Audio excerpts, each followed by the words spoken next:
We're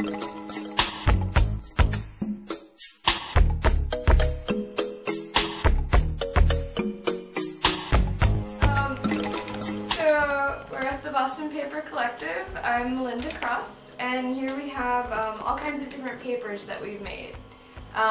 So for instance, this is a paper made out of kozo, or mulberry fiber. We have this, which is paper made out of silk and cotton. We also have papers made out of random things like carrots. So we have paper from different fibers. For instance, this is rag fiber here. This is from green t-shirts, red t-shirts, blue t-shirts.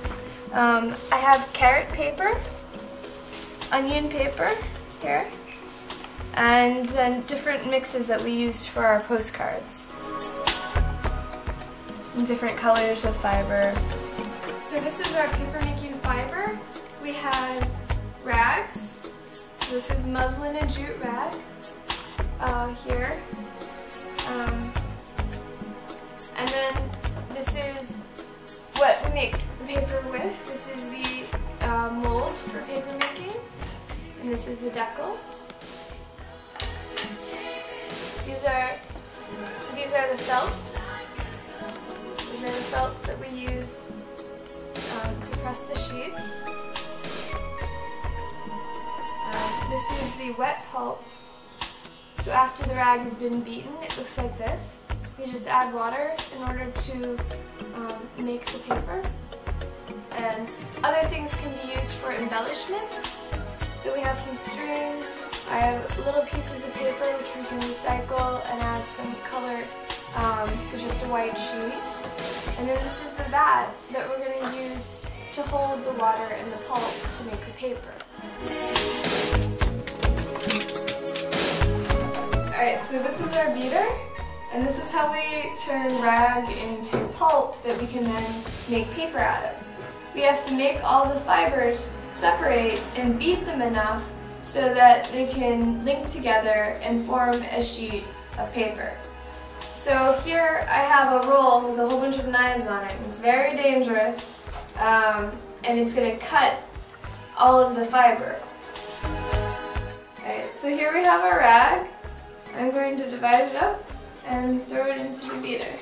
Now I'm going to add water to the beater.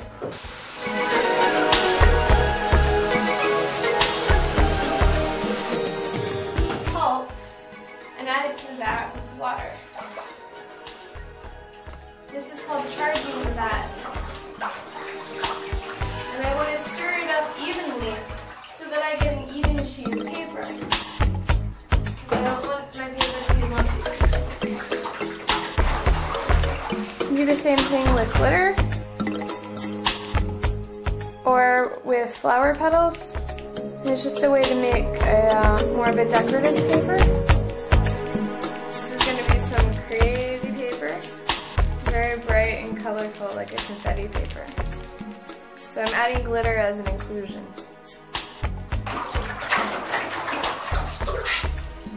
Beautiful. So now I'm going to take my mold and put my decal on it and hold them tightly together. I'm going to hold it out.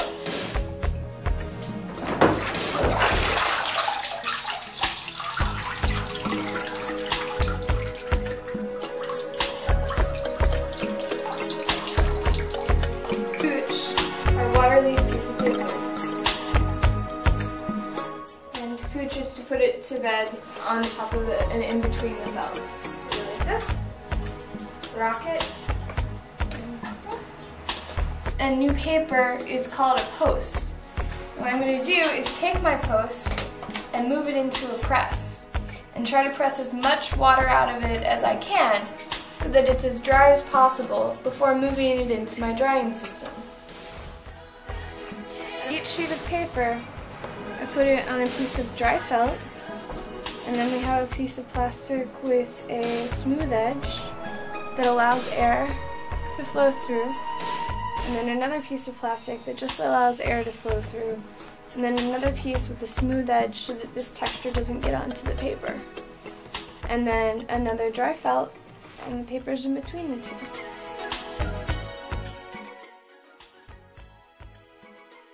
This is our restraint dryer.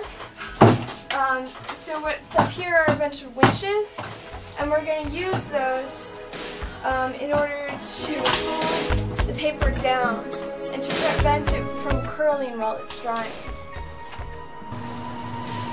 So now in order to make sure there's a seal, we use plastic.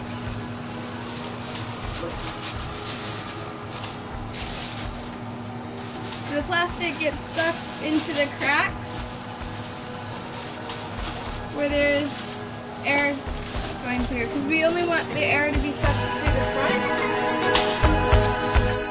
And then after 12 hours, when everything's dry, after at least 12 hours, I take the paper out and we have a nice, flat, beautiful sheet of paper. The sound means that it's a very nice, crisp sheet.